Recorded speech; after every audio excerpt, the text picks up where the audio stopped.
Merci pour ce voyage dans l'utopie, qui est quand même un voyage inquiétant, angoissant, terrifiant, et on y perd certainement son âme. Voilà, donc je vais maintenant passer la parole à Guillaume Bernard, qui va... Oui, c'est toi. Qui va évoquer les mœurs, droit et sociabilité, les implications politiques de la cruauté salienne, non, pas salienne, sadienne, Guillaume Bernard est responsable de la double licence Histoire-Droit. Il est aussi habilité à diriger des recherches. Il a publié aussi un certain nombre d'articles. Je lui laisse maintenant la parole. Merci infiniment, Monsieur le Président. Merci, Jean-Pierre. Nul n'ignore que la production sur Donatien Alphonse François de Sade, 1740-1814. Je pense que peut-être je prenne le micro pour que ça passe mieux. Mais même sans micro. Non, je sais bien, mais pour l'enregistrement. Donc nul n'ignore, n'est-ce pas, que la production sur Donatien Alphonse François de Sade, 1740-1814, est pléthorique. Je ne ferai naturellement pas ici une synthèse de tout ce qui a pu être écrit, d'ailleurs de plus ou moins complaisant, sur celui que certains osent appeler le divin marquis. Disons les choses tout de go, je ne fais pas partie de ceux qui ont de la complaisance pour cet auteur. Et ce d'autant plus, ou qui cachent, je dirais un intérêt... pour ces textes graveleux, derrière, une analyse intellectuelle. Bien. Alors, je ne ferai pas donc cette synthèse, et ce d'autant plus qu'il existe une multiplicité de lectures, parfois contradictoires, de Sade. Certains ont fait de lui le précurseur du fascisme. Rappelez-vous du film de Pasolini, Salo ou les 120 journées de Sodome. D'autres, un anticipateur de la libération sexuelle et du féminisme. L'une de ces interprétations, littéraires, c'est vrai, mérite peut-être que l'on s'y attarde quelques instants, car elle évoque le fait que Sade ne fut pas seulement un débauché, mais aussi le propagandiste d'un système philosophique qu'il serait réducteur de limiter à une seule apologie de la luxure. Cette interprétation littéraire, c'est celle d'un japonais, c'est celle de Yukio Mishima. La pièce de Mishima propose un portrait de Sade vu par différentes femmes qui représentent les différents points de vue féminins. Parmi elles, évidemment, la plus intéressante, c'est l'héroïne de la pièce, c'est sans doute Renée, son épouse. Ce qui est dérèglement pour la mère de Renée, pour la belle-mère de Sade, Madame de Monbreuil, il n'appartient pas à l'espèce humaine. Il est un déchet de l'humanité, c'est à peu près ce que je pense, et naturel, n'est-ce pas, pour la libertine, la comtesse de Saint-Fond. Quant à l'épouse de Sade, quant à elle, fit preuve d'une fidélité sans faille que sa propre mère qualifia de fanatique, parce qu'elle jugeait les crimes et la personne de son époux comme étant inséparables. D'abord, elle se crut capable de l'infléchir, de le convertir. Mon mari est un monstre de vice, il faudra que je devienne pour lui un monstre de fidélité. Ensuite, alors qu'elle comprit que Donatien n'avait jamais aimé personne, elle se persuada être sa complice. Enfin, et c'est évidemment là où l'analyse de Mishima est quand même extrêmement intéressante, elle se décida finalement à rompre et à se réfugier dans un couvent. En effet, elle pouvait lui excuser ses frasques, mais elle ne supportait pas qu'il les conceptualisât. Donatien a fini par m'enfermer dans son récit. Donatien, plutôt que de rechercher la fatalité du plaisir charnel, évanoui sitôt que goûté, essayait de construire une impérissable cathédrale du vice. Il essayait de soumettre ce monde à un véritable code du mal, au lieu d'y commettre simplement des crimes ou de mauvaises actions, car il aime moins les actes que les principes. Je trouve que cette analyse de Mishima est extrêmement intéressante. Sade ne commit pas simplement des actes fautifs, il s'en fit le parangon. Et pour l'épouse de Sade, la faute était pardonnable, mais pas l'amour de la faute. À mon tour, je vais vous proposer une lecture. Je ne m'épancherai pas sur les scènes graveleuses, mais j'essayerai d'établir le lien, de montrer les connexions entre une théorie des mœurs où s'épanouit la cruauté, c'est le premier point, je suis, donc je nuis, et une philosophie politique où règne la loi du plus fort, ce sera la deuxième partie, je nie, donc je suis. Je suis, donc je nuis. Je vous propose d'essayer d'analyser ce point-là à travers, d'une part, la question de la vision que Sade a de la nature, c'est le premier point, puis de mettre en exergue l'égoïsme intégral qui meut ces personnages. Premier point, donc une vision mécaniste de la nature. Le système philosophique sadien s'appuyait sur l'athéisme et le matérialisme. L'athéisme de Sade était, selon le mot de Maurice Blanchot, sa conviction essentielle, sa passion, sa mesure de la liberté. Animé d'une haine viscérale contre le christianisme, qu'il pensait consubstantiel au despotisme, qu'il accusait à la suite d'autres auteurs d'avoir été responsable de la chute de l'Empire romain, il se réjouit de voir l'arbre de la liberté couvrir de ses rameaux bienfaisants les débris du sceptre et du trône. Il professait donc une philosophie matérialiste. Sade affichait une conception mécaniste de la nature, pas de tension vers le bien, pas de devoir-être contenu dans l'être. L'homme est simplement le jouet des lois aveugles de la nature. Il ne fait que participer au cycle destructeur, famine, épidémie, et de transmutation de la nature. Rien d'étonnant à ce que l'homme cherchât lui aussi à détruire, y compris d'ailleurs l'homme lui-même. Végan d'une certaine manière avant l'heure, Sade considérait que l'homme n'était pas plus que le minéral, le végétal ou l'animal. La procréation de l'homme comme sa destruction illustrait le fonctionnement naturel de la machine du monde, l'une et l'autre étant indispensables. Par conséquent, Sade se fit le parangon d'un hygiénisme social, préfigurant les thèses de Francis Galton, vous savez, le cousin de Darwin, et l'inspirateur de Stuart Chamberlain. Passons. Il se fit le parangon de l'hygiénisme social et précéda de quelques années les théories de Malthus. L'espèce humaine devait, selon lui, non seulement fuir le risque de la surpopulation, mais aussi être épurée dès le berceau. Et il était parfaitement légitime d'empêcher d'arriver à la vie les handicapés qui, selon lui, seraient inutiles au monde. Rouage dans le mécanisme de la nature, l'individu trouve, selon Sade, sa complétude en lui-même. Il n'a donc nul besoin d'altérité ou de transcendance. Aux yeux de chaque individu, chacun se suffit. La philosophie sadienne est donc celle d'un égoïsme intégral fondé sur les pulsions, ce sera le deuxième point. Chacun ne cherche que son propre intérêt. Chacun n'a d'autre loi que son plaisir. Maurice Blanchot résume ainsi cette philosophie.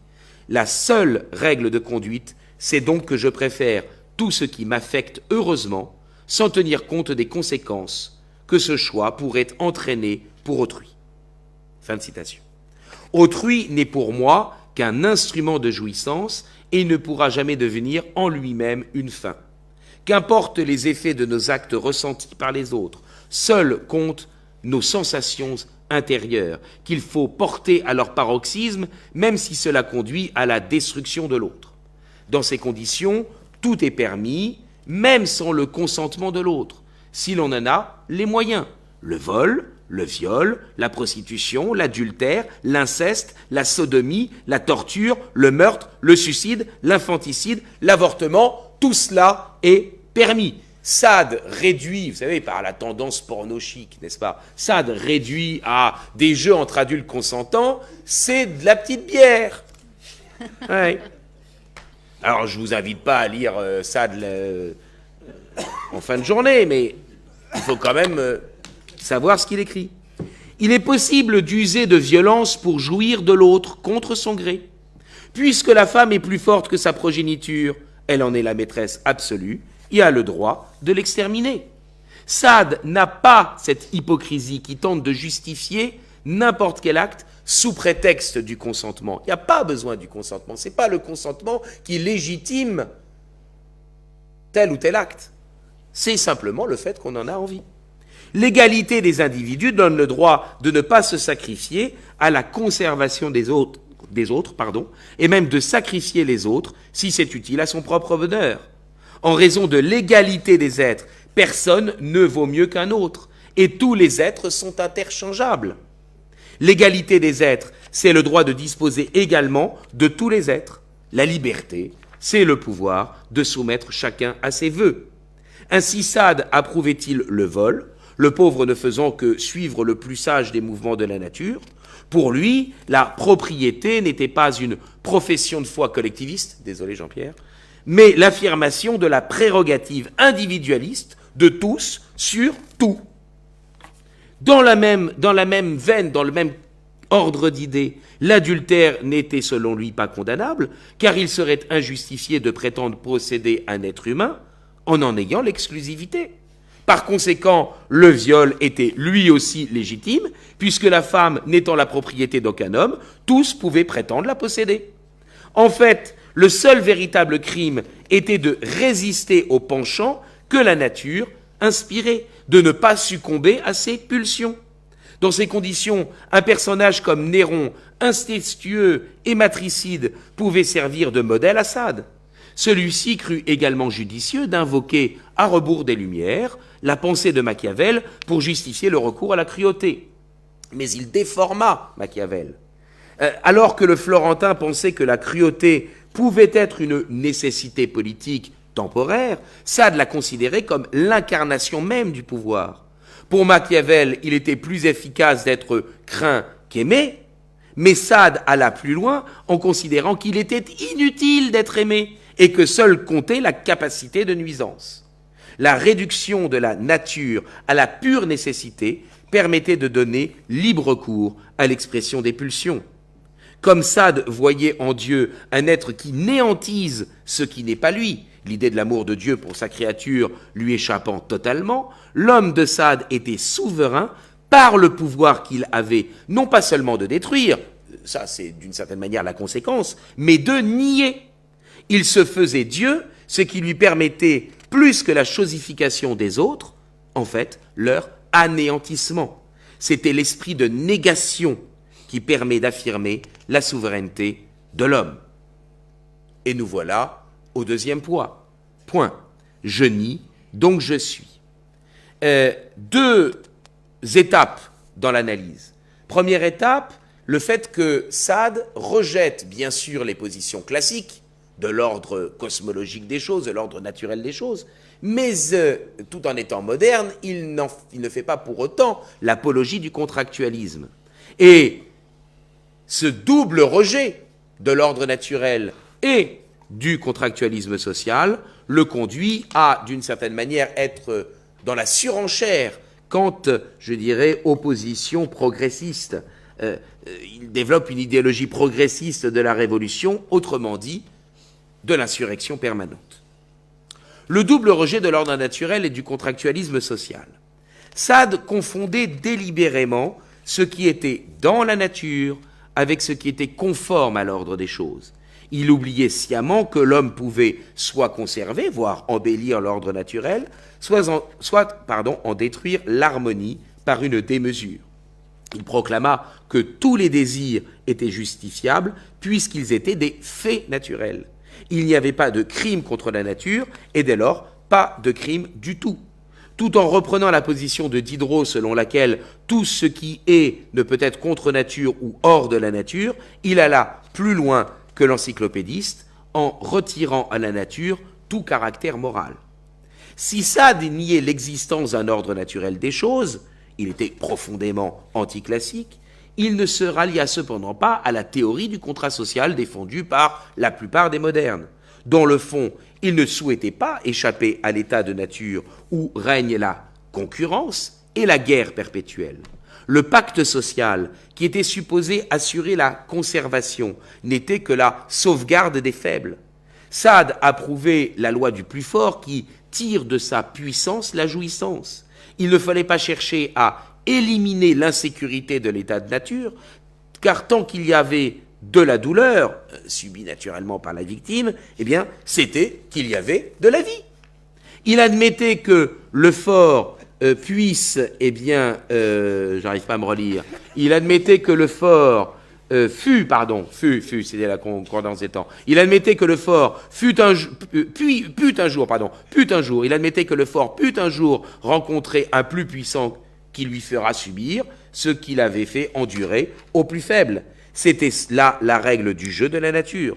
Encore qu'il escomptait que, eh bien, le fort est suffisamment acquis de puissance pour s'élever au-dessus de cette menace. Et Maurice Blanchot résume ainsi: « Je vous ferai tout le mal que je voudrai, faites-moi tout le mal que vous pourrez. » Ouais. Ça existe encore. Un contrat social induit des règles de vie en société, des lois, expression de la volonté générale. Le contrat social était donc condamnable puisque la loi usurpait la souveraineté de l'individu. Rejetant le contractualisme social, Sade était, si j'ose dire naturellement, hostile à l'État, qui ne pouvait qu'être l'instrument d'un point de vue particulier, dissimulé sous les oripeaux de l'intérêt général. Dans le conflit entre l'individu et l'État, c'était le second qui devait périr. Et c'est à partir de ce point-là que je bascule, si vous le voulez bien, dans l'analyse qu'il fait de la Révolution et de la terreur.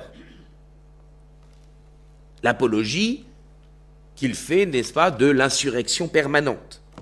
En suspendant les lois, tant la prétendue loi naturelle que les préjugés hérités de l'histoire, la Révolution permit l'affirmation de l'individu. Donc ça, Sade l'approuve. Mais la Révolution ne prétendit pas seulement libérer l'individu, ou du moins certains révolutionnaires ne prétendirent pas seulement libérer l'individu. Ils entendirent aussi lui prodiguer le bonheur. Or, dans le système rousseauiste dont Robespierre se fit l'interprète, il était permis d'éliminer physiquement non pas ceux qui simplement ébranlaient le bon fonctionnement du contrat social, mais ceux qui remettaient en cause son existence. Hein, je ne m'attarde pas là-dessus, mais vous le savez bien, le contrat social de Rousseau, qui est un auteur à bien des points de vue génial, consiste d'une certaine manière, à conduire à ce que les individus, lors du passage de l'état de nature à l'état de société, abandonnent leur singularité, fusionnent pour constituer le corps social. Ce qui fait que naturellement, une fois qu'on est dans l'état de société, ceux qui sont la minorité, en fait, sont des traîtres au corps social. C'est pas simplement, je dirais, des gens qui remettent en cause le bon fonctionnement, c'est des gens qui, mettent en danger l'existence du corps social. Et donc, ceux-là, on peut les éliminer. Les brigands de Vendée, naturellement, méritent, n'est-ce pas, qu'ils soient éliminés, parce qu'ils ne font pas que perturber le fonctionnement, ils remettent en cause l'existence même du contrat social. Or, c'est parce que Sade n'admettait pas le contractualisme social qu'il s'opposa à la terreur, et non parce qu'il était plus sensible ou moins cruel que les montagnards. Sade ne répugnait pas à la barbarie, mais il entendit qu'elle fût l'expression de la jouissance et non d'une vertu politique. De même, si Sade admettait que le meurtrier puisse risquer la vengeance de la famille ou des amis de sa victime, il s'opposait à la peine de mort.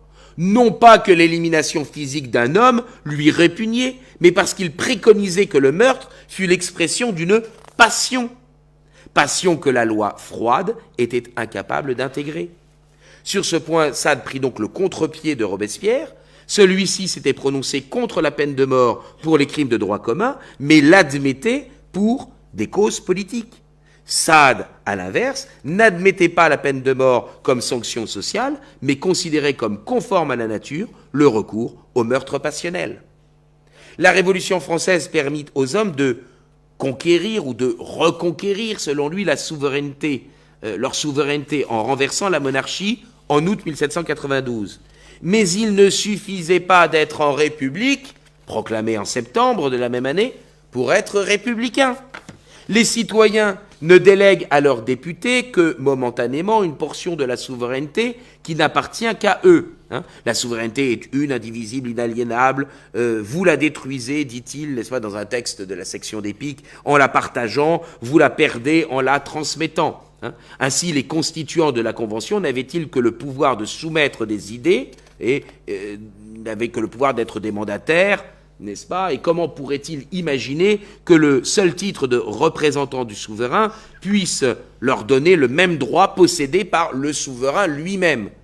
Il se fait donc d'une certaine manière au départ l'apologiste de la démocratie directe. Et pourtant, même la démocratie directe est insatisfaisante parce qu'elle peut anéantir la souveraineté des individus. La production d'une constitution n'était donc pas une chose si pressée que cela. Il n'y avait aucune nécessité à ce que des lois soient faites avec précipitation, dit-il. Et il y avait même un grand danger à ce qu'on ne portât pas à un tel ouvrage toute la réflexion qu'il exigeait. S'il n'y avait pas l'assurance que la souveraineté des individus serait effectivement réalisée, dans ce cas, cela n'aurait rien changé si l'on était resté enseveli, je cite, sous le fatras informe des lois gothiques de l'ancienne France. Dans le fond, Sade était favorable à l'impolitisme, selon l'expression de Philippe Roger, et considérait que la République n'était pas un État, mais un mouvement. Elle était l'insurrection permanente, comme la nature était elle-même un mouvement perpétuel. Ainsi Sade proclamait-il que tout était bon quand c'était excessif. Il souhaitait la surenchère permanente, une sorte de progressisme avant l'heure, sans guide et sans fin. Ce qui comptait, c'était l'énergie, l'insurrection tant dans le domaine des mœurs que dans celui des idées. Je vous propose une petite conclusion. Quelques points de synthèse d'abord. Seuls les rapports de force sont naturels. Tout acte doit être ordonné au plaisir individuel et donc dans ces conditions, tout ordre politique, quel qu'il soit, est inutile. Il ne faut donc pas chercher à distinguer l'état de nature de l'état de société, tous les deux se confondent, les forts ayant subjugué les faibles. Puisque Dieu n'existe pas, tout est permis. Pour paraphraser dans le sens inverse, naturellement, Dostoïevski. Puisqu'il n'y a pas de patrie céleste, il n'y a pas non plus de patrie terrestre. Quelques mots, d'une certaine manière, sur les prolongements actuels du sadisme. Il existe, bien sûr, j'y ai fait allusion tout à l'heure, un sadisme ordinaire, un sadisme du quotidien, un sadisme qui, même de manière édulcorée, est le ressort de nombre de comportements sociaux. C'est la conduite du petit chef, animé du complexe de supériorité. C'est l'attitude du pervers narcissique qui, tel un vampire, essaye de se nourrir du talent des autres, talent dont il est entièrement dénué. C'est le sadisme criminel, n'est-ce pas? Rappelez-vous, dans les années 50, l'affaire Denise Labbé, qui, sous l'emprise manipulatrice de son amant, Jacques Algaron, tua son enfant en l'étouffant dans une lessiveuse. Et vous savez qu'un certain nombre d'auteurs, je pense notamment à André Breton, prirent la défense d'Algaron parce que celui-ci avait été aussi condamné, alors qu'il n'avait effectivement pas commis l'acte criminel, mais il l'avait inspiré. Et certains se sont insurgés contre le fait qu'il ait été condamné à des travaux forcés. Pour l'heure, j'achèverai cette intervention par le refrain qui est en même temps un slogan, de la pièce de Peter Weiss, bon, vous le savez, écrite et jouée dans les années 1960. Alors, je vous passe je vous le cite, le titre complet. La persécution et l'assassinat de Jean-Paul Marat, représenté par le groupe théâtral de l'Hospice de Charenton, sous la direction de Monsieur de Sade. Bon, pièce plus communément connue sous le titre de Marat-Sade. Quel est le slogan de le refrain slogan de cette pièce. Révolution, copulation, nation, Charenton. Révolution, copulation, nation, Charenton. Quel beau programme pour la République.